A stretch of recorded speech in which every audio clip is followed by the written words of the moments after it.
Bonjour à tous et à toutes. Nous avons le plaisir aujourd'hui d'accueillir Séverine Rabillard-Debel, psychologue scolaire de l'éducation nationale, qui travaille aussi à l'université et en libéral. Donc bonjour Séverine. Bonjour. Comment tu utilises la régulation émotionnelle dans ton activité? Alors, je l'utilise de plusieurs façons. Je l'utilise soit en entretien individuel, puisque je reçois des élèves de la 6e jusqu'au post-bac, hein, jusqu'au master. Donc, quand ça se présente, je peux être amenée à l'utiliser ou à le proposer, dans ce cas-là, soit en différé, soit de proposer de former à l'autonomie les jeunes que j'ai en entretien. Ou alors, j'anime aussi des ateliers. Alors, j'en ai fait au collège, j'en ai pas fait cette année, j'en ai fait l'année dernière au collège à la demande de professeurs principaux. Et par contre, depuis 2 ans, j'en propose plusieurs sessions à l'université. Tu peux nous raconter un petit peu comment ça se passe, les ateliers? Oui, alors ce sont des ateliers qui s'appellent Apprivoiser le stress et où je les forme à l'autonomie, à la régulation émotionnelle en autonomie. Donc, la première fois, je leur explique comment procéder. La fois suivante, alors je les revois en fait en tout 3 fois par rapport à la régulation des émotions. Donc, la deuxième fois, il y a un premier retour. Ceux qui ont réussi à le faire expliquent ce qu'ils ont réussi à faire. Ceux qui n'ont pas réussi, ben, on en discute. Et il y a une troisième fois pour reprendre, surtout pour tous ceux qui justement n'avaient pas réussi entre les 2 premières sessions, parce que c'est vrai que le fait d'en avoir parlé, de voir que d'autres y arrivaient, souvent ça les a reboostés, parce que souvent sinon ils ont laissé tomber en moins de 2, ils se sont dit c'est pas pour moi, ça marche pas, alors que de voir que les autres ont réussi, ça les relance et c'est bien d'avoir une troisième fois justement pour revenir dessus. Et donc, comment tu fais pour expliquer la régulation émotionnelle aux enfants? Alors, comment je fais? Je reprends la procédure en fait. Je leur explique que quand ils sont pris par une émotion, quand ils sont perturbés par une émotion, qu'ils ferment les yeux, qu'ils se tournent vers ce qui se passe à l'intérieur de leur corps. Je leur dis, vous allez voir, quand vous êtes en émotion, il y a plein de sensations et vous localisez. Alors, avec les plus grands, je vais dire localiser. Avec les collégiens, je vais plus leur dire, tu mets la main là où tu sens quelque chose dans ton corps. Une première main, tu mets l'autre main là où tu sens quelque chose d'autre dans ton corps et tu vas voir, les choses vont bouger, ça ne va pas rester immobile, ça ne va pas rester statique et tu suis ce qui se passe dans ton corps. Et au bout d'un moment, tu vas avoir la surprise de voir qu'il ne se passe plus rien et tu vas rouvrir les yeux. Alors, je leur précise que si par hasard ça a duré, ils rouvrent les yeux et puis ils le referont une autre fois, qu'ils ne restent pas 10 minutes les yeux fermés à attendre. Mais que le processus, quand il se déroule bien, ça se fait en moins d'1 minute et que donc, voilà, ils ont juste à regarder ce qui se passe dans leur corps et à suivre ce qui se passe dans leur corps. J'imagine que le changement de ces jeunes collégiens ou même à l'université doit amener des questionnements peut-être des familles, de l'entourage, des professeurs. Est-ce qu'il y a des adultes? Je sais pas s'il y a, enfin, j'ai pas tant de questionnements que ça, parce que je sais pas, je le présente aux élèves très simplement comme un petit exercice qu'ils peuvent faire juste pour s'apaiser à certains moments. Donc c'est vrai que j'ai peu de retours finalement des familles, sauf pour les familles qui étaient présentes à l'entretien. Et dans ce cas-là où j'ai expliqué, effectivement, là, je peux avoir un retour des parents.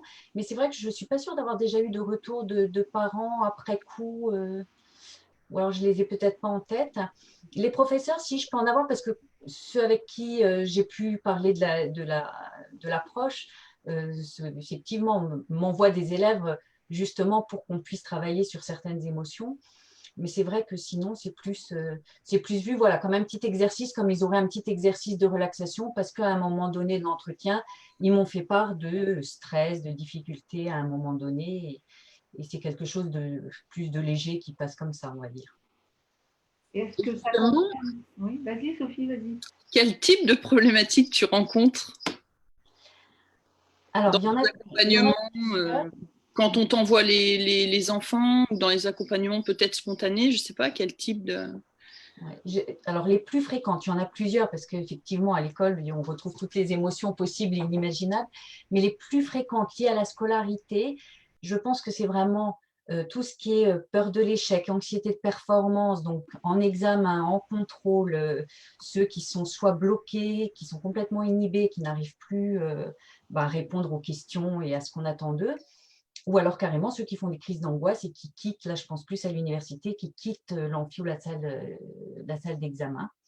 Et l'autre grosse problématique, je pense, qui est la plus fréquente, c'est la prise de parole en public. Que ce soit en classe, juste pour lever la main, pour oser lever la main, ou alors qu'on est interrogé par surprise, ou alors qu'on a carrément un exposé où là, dès la veille, ils sont déjà dans tous leurs états. Ou alors en examen oral. Mais là, on retrouve aussi la notion d'examen et d'évaluation. Je pense que Est-ce que tu as déjà eu un élève qui avait un exposé, il avait vraiment trop peur de faire son exposé? Oui, oui, oui. Alors là, j'en ai eu plusieurs même. Il y en a un en particulier dont je me souviens bien parce que c'était un élève qui était hyperactif, dont tous les profs se plaignaient parce que il paraissait très extraverti, il interpellait ses copains à travers la classe et tout. Donc vraiment, celui où on n'imagine pas qu'il est timide. Et devant la classe, au moment de faire un exposé, plus rien, plus de voix, incapable de parler. Au point que certains de ses profs, quand il avait un exposé à faire, l'évaluaient en individuel. Donc on n'était même plus dans la situation d'exposé. Donc il m'en a parlé en entretien. Alors là, on a fait un différé. Il ne l'a pas fait par lui-même. On a fait une régulation en différé. Et la fois suivante, c'est vrai que quand il m'en a parlé, il m'a dit « J'étais stressée, mais j'ai retrouvé ma voix. » Il avait pu faire son exposé. Donc, il était très fier de lui. Est-ce que tu aurais d'autres exemples? Et puis, si tu peux monter un peu ton écran qu'on te voit mieux. Ah, pardon. Voilà. Est-ce que tu aurais d'autres exemples? Parce que, si j'ai bien compris, ça s'adresse finalement à toutes sortes d'enfants, pas seulement les enfants ou les étudiants en difficulté, c'est ça? Oui, oui, oui, tout à fait. Là, je parlais par exemple en examen. En examen, l'anxiété de performance touche aussi bien des bons élèves que des élèves en difficulté. Et c'est vrai qu'en contrôle, j'ai l'exemple d'un élève qui, alors lui aussi, était en troisième, alors là, que j'ai reçu au départ pour son orientation. On a commencé à travailler sur un projet d'orientation. Et puis, à un moment donné, j'en viens à regarder ses notes pour voir un petit peu s'il avait des chances d'être pris là où il souhaitait aller. Et là, je me rends compte que son dossier est vraiment catastrophique. Du coup, je lui pose la question, comment ça se fait que tu aies ces notes-là? C'était des notes, je crois que sa meilleure note de mémoire, c'était 6. Et toutes les autres étaient autour de 3-4. Du coup, je lui demande, parce que dans l'entretien, il s'exprimait correctement. Enfin, je n'avais pas perçu de difficultés particulières. Et il me dit, en fait, quand je suis devant ma feuille en contrôle, je perds tous mes moyens et il m'arrive de rendre des copies blanches et j'ai 0. Du coup, je lui ai parlé de la régulation émotionnelle. Je lui ai dit qu'on pouvait essayer d'y remédier. Donc, on a fait une séance, tous les deux. Et je l'ai revu un mois après. Et quand il est arrivé dans mon bureau, il s'est installé. Donc, je lui demande comment ça va depuis la dernière fois. Et là, il me regarde complètement estomaqué.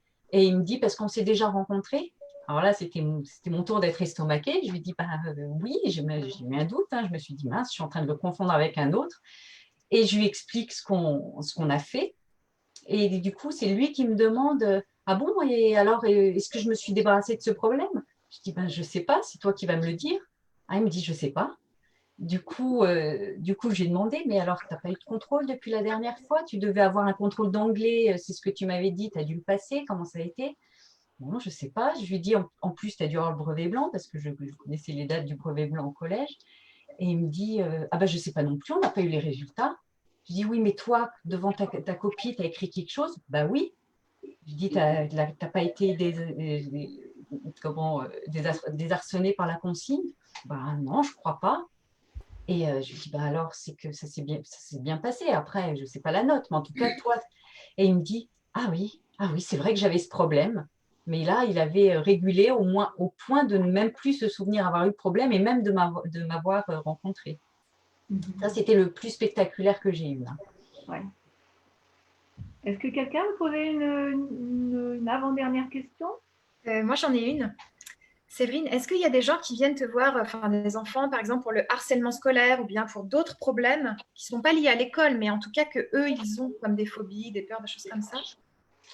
Alors, j'ai une activité en libéral où je peux voir des gens qui peuvent venir pour d'autres problèmes, mais c'est vrai qu'au sein de l'école, alors harcèlement, si j'ai pu effectivement en voir, parce qu'effectivement, on est à l'école, mais pour des phobies ou vraiment des choses qui n'ont rien à voir avec l'école, je ne pense pas que ça se soit trouvé, non. Par contre, c'est vrai que dans le cadre des ateliers où là, les jeunes sont formés, après, eux peuvent l'utiliser pour d'autres problématiques, effectivement. Mhm. Ok, merci. Alors, est-ce que tu aurais un message à faire passer, euh, important pour toi? Et puis, Alors, je pense que justement, si on prend la régulation émotionnelle à l'école, je pense que ce qu'il faudrait faire passer, c'est que ça concerne tout le monde en réalité, tous les élèves, que tout élève, tout étudiant ordinaire qui n'a pas forcément de difficultés doit pouvoir en bénéficier, ne serait-ce que pour avoir le maximum de plaisir dans ses apprentissages, dans tout ce qui est curiosité intellectuelle, et être juste serein à l'école, parce que c'est vrai que je vois tellement d'élèves hyper stressés alors qu'il y a pas de raison en soi, que je trouve que vraiment, s'il y a un message oui à faire passer, ce serait de permettre à chacun de pouvoir s'approprier cet outil pour pouvoir juste vivre plus simplement et se rendre la vie plus belle à l'école. et j'imagine que tu fais un entretien ou une séance. Non, tu faisais 3 séances pour les initiés, c'est ça? J'ai pas entendu la fin de... Combien de séances tu fais pour leur apprendre, pour leur enseigner comment faire? Alors oui, j'essaie d'en faire au moins deux, mais quand je peux en avoir trois, je préfère parce que c'est vrai que quand la deuxième, quand ils n'ont pas bien réussi entre la première et la deuxième, je trouve ça dommage de les laisser un peu en plan après une deuxième séance. Vaut mieux après revoir pour voir comment ils se sont appropriés les nouvelles explications, comment ils ont pu faire. Ce que je trouvais intéressant aussi, que tu nous as raconté ça quand on préparait, que finalement, beaucoup d'élèves pensent qu'ils sont seuls à avoir un problème. Et là, les ateliers, peut-être, ils peuvent être intéressants aussi.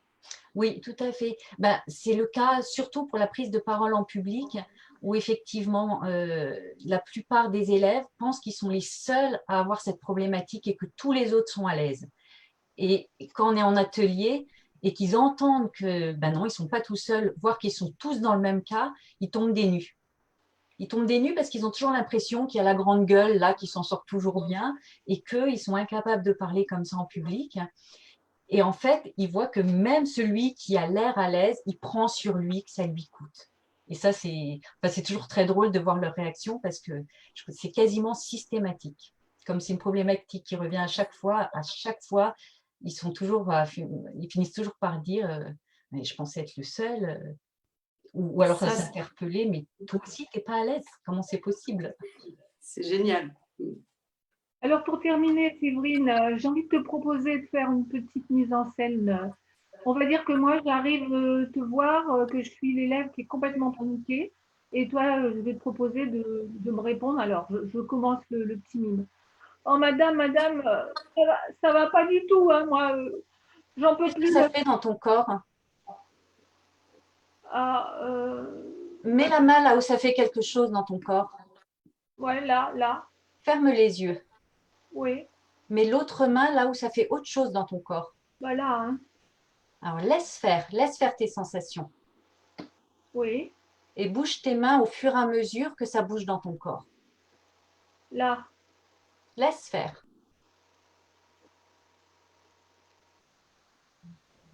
Laisse faire. Là, il n'y a plus rien, madame. Alors tu peux rouvrir les yeux. Comment tu te sens? Ben, ça va. Ça va? Et quand tu repenses à ce qui t'avait mis dans cet état, C'était quoi déjà ah ben, je ne sais pas, je n'ai pas Ah su. ouais, le contrôle de maths. Ouais, alors le contrôle de maths. Ben, ça va, hein, je vais voir la prochaine fois. Je vais bien réviser. Ben, je révise bien, mais des fois, je sais plus. Je sais plus. Mais là, je crois que je crois que je vais y arriver. Ouais. Bon, en tout cas, tu vois, si tu sais plus, eh ben, tu peux refaire exactement ce que tu viens de faire là avec moi. Tu mets les mains là où ça fait quelque chose dans ton corps et tu suis avec tes mains. Mais je vais le faire devant le prof. Alors, tu peux le faire devant le prof si tu te sens de faire devant le prof, ou alors tu le fais sans les mains et juste observe en fermant les yeux discrètement. Ah ouais, ouais. Ou je fais comme si je mettais mes mains, mais je ne les mets pas vraiment. Exactement. Merci, madame. Pas de rien. Bon, est-ce qu'il y a quelque chose à rajouter, les drôles de dames de la régulation? Non. Merci. Alors, C'est super. on vous remercie, on te remercie beaucoup, Séverine. Eh ben non, merci de m'avoir accueilli. Voilà, on va mettre ton numéro de téléphone si des personnes veulent te contacter pour ton activité en libéral. Et merci d'être venu aujourd'hui pour faire connaître la régulation émotionnelle en milieu scolaire et à l'université. Merci à vous. Au revoir. Merci. Au revoir. Au revoir. Au revoir.